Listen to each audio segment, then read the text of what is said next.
The Andrew Lake Podcast. Now in collaboration with Acid Quote Tees. Feel the rhythm and 10,000 years! all connected. Ladies and gentlemen of the jury, welcome back to the Andrew Lake Podcast. Endless poetry has no beginning. What a beautiful day it is again. There are clouds in the sky. It is just so beautiful when I can see some clouds. I got the world on a string, sitting on a rainbow.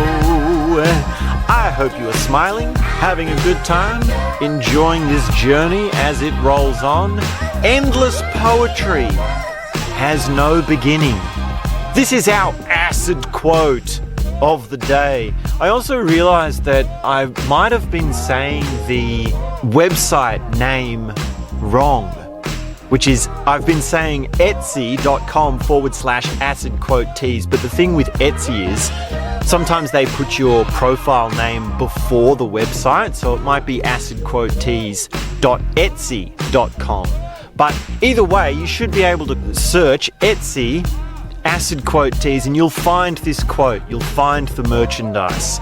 There will also be a link in the show notes, so you can always go there and check it out. Endless poetry has no beginning. Shout out to Tess, my friend from London, or at least I assume she's from London. I know she's English. It's funny how anytime I have a friend who's English or from the UK, I just assume they're from London. I should probably actually ask Tess if she's from London. I'm sure she's been to London. Anyway, shout out to Tess because this quote, endless poetry has no beginning. She had a beautiful reaction to it. She goes, that is something that explodes my heart. And I go, wow, okay. That sounds like the sort of reaction I would have to one of these quotes. So shout out to Tess from London. And every time I give out shout out to someone, I want to say like what I'm trying to do is I'm trying to make it from different parts of the world to sort of click into our listeners from around the globe. But every time I do that, I really just want to say America, right? Shout out to America. And I remember last time I was talking about, well, not talking about, I gave a shout out to Eric Dunan, and I think I forgot to explain that we went to Reno, or I mentioned that we went to Reno, but I didn't explain why. And the reason we went was when I was younger, is that he had his student jazz band, so we went there to play in some jazz festivals. And he actually had a number of combos. There were small jazz combos and student combos and big bands and jazz ensembles. It was a big jazz outfit that he had. Amazing, amazing project when you think about it. And we even played with one of the old jazz greats, Bobby Shew, who is kind of a big deal over there. He's a big deal in America, or he has been a big deal before. I mean, by the time we were involved with him, he was sort of getting on. I don't know if he's still alive. He's pretty old. He's like 80 or something. I don't know if he is still alive. I guess a quick Wikipedia search would answer that question. Anyway, shout out to America and to Eric Dunan. Oh, you know what else I forgot to mention? This is episode number 9. Number 9. Oh, baby, number 9. Anyways, I don't think that has anything to do with anything else. What are we talking about? Last episode, we were talking about cosmic celebration, the significance of number 8, existential realization, and dance. And one thing I wanted to expand upon, or one thing I forgot to mention, is that celebration is your prerogative. If you cannot see the celebration in life, in existential truth, then it's your path to take the steps towards making it that you can feel it and you can experience it. It means doing whatever it takes to live that, building something that you can celebrate for yourself, building something that you can feel good about moment to moment, every day. Of course, the thing that's ever present is who you are. Can you celebrate who you are? And in a sense, I mean, I've got this whole spiel about how everyone should be a celebrity and how this celebrity mainstream culture that we usually encounter in popular culture is not really, it's a shadow, right? It's not the real thing. It's a shadow of what we should be, which is that each and every single one of us should be a celebrity, a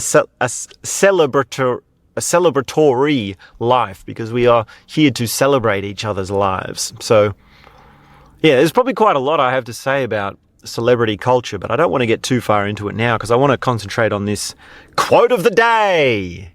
Acid quote tease. Endless poetry has no beginning. Would you like to hear a poem? I've written some poems in my time.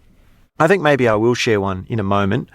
But to look at this, endless poetry has no beginning. Now, there is a famous filmmaker by the name of Alexandro Jodorowsky, and we mentioned him when we did the episode on family constellations because Bert Hellinger and family constellations is very much a part of Jodorowsky's filmmaking style, and it had a big influence on him. And the thing about Jodorowsky films is that he has this amazing way of using symbolism, like a kind of representation.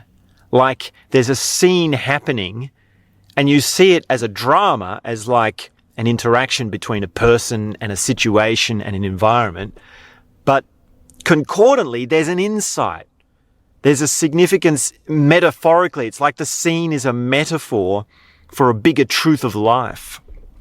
And I bring him up because he actually has this movie called Endless Poetry.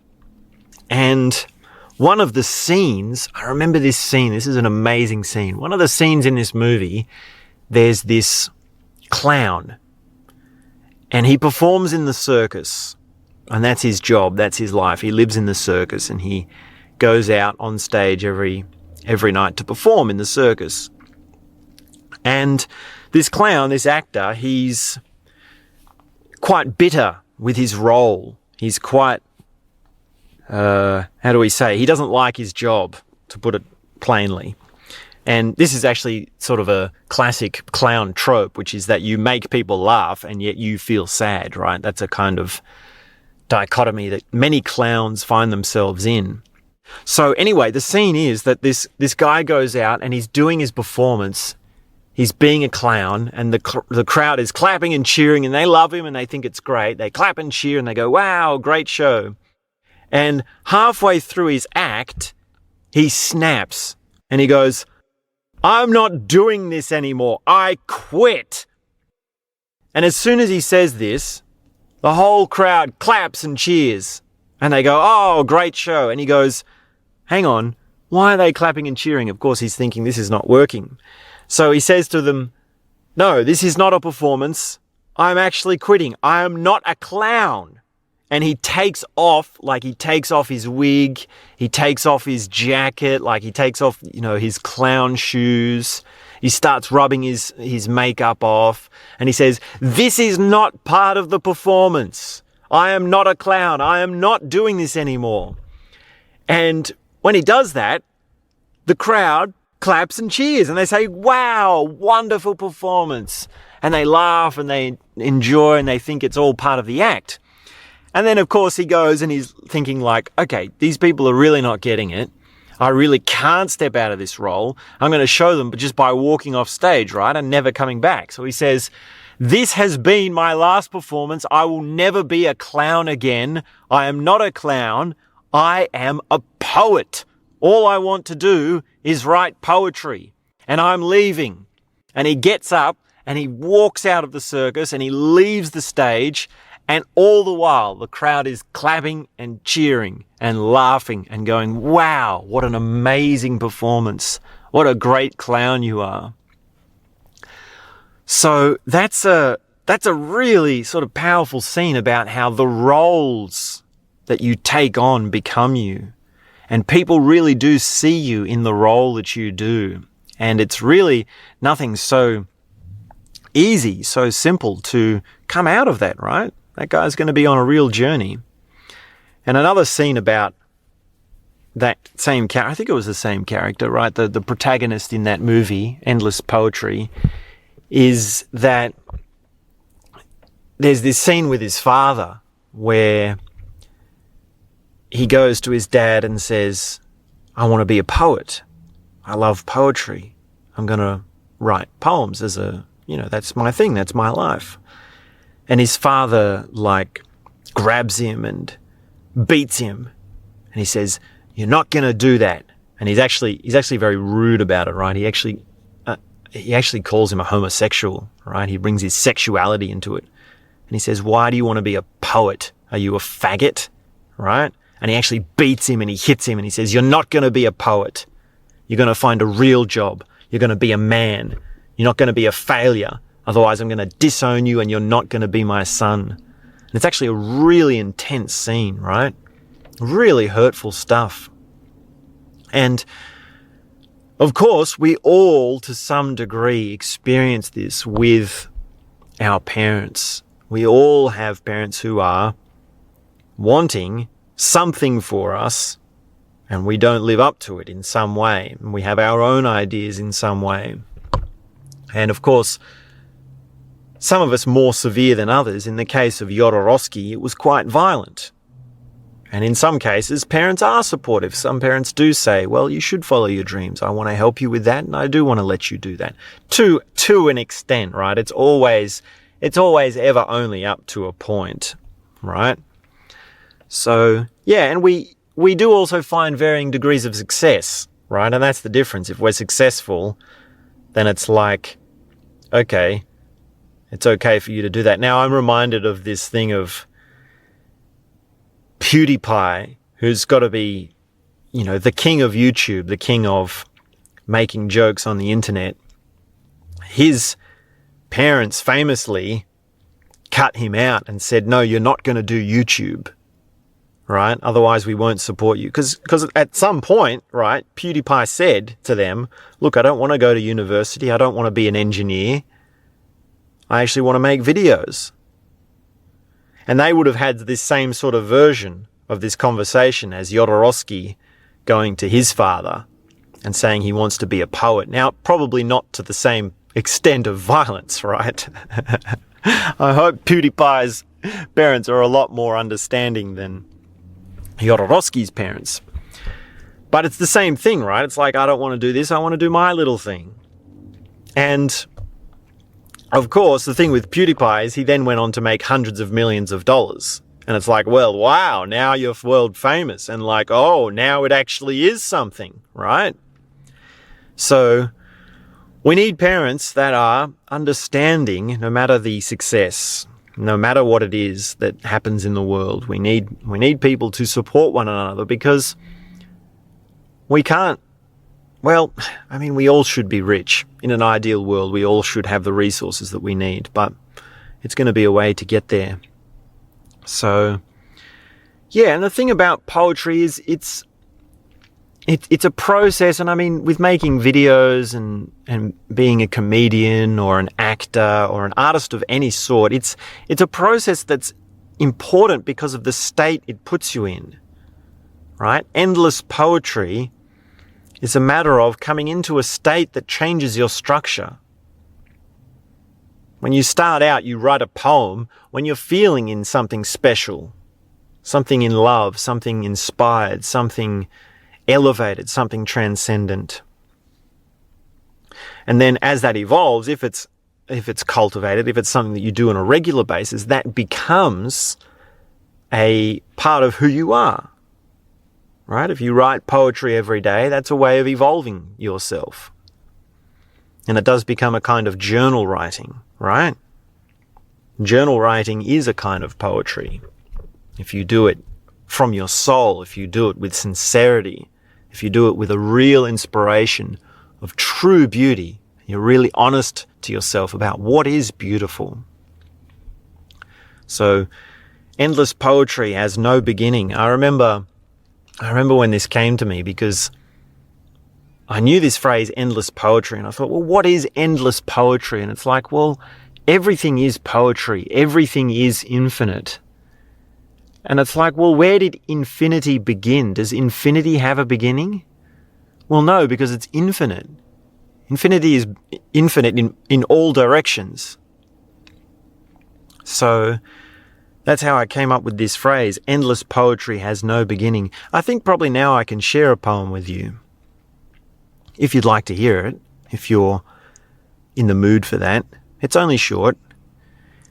And this one I actually wrote as a part of an awareness intensive, which is Path of Love, which is run by Path Retreats, and it's an institute that operates all over the world. And this intensive, this awareness intensive, really does put you in a state of poetic inspiration. So this is what I came up with for one of my Path of Love poems.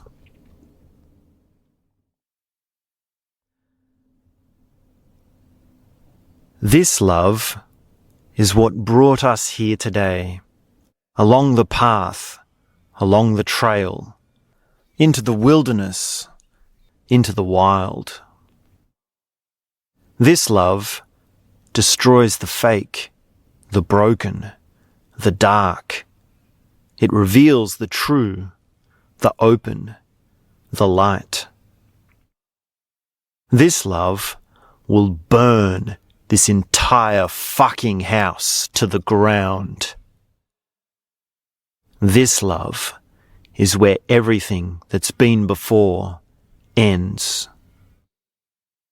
This love is where everything that will come begins. This love is now.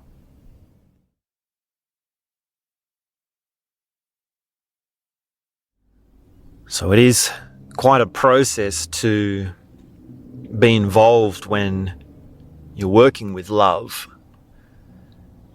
And these are moments that are the crown jewels of these processes, right? There's a lot of dirt and muck that goes into producing something like that.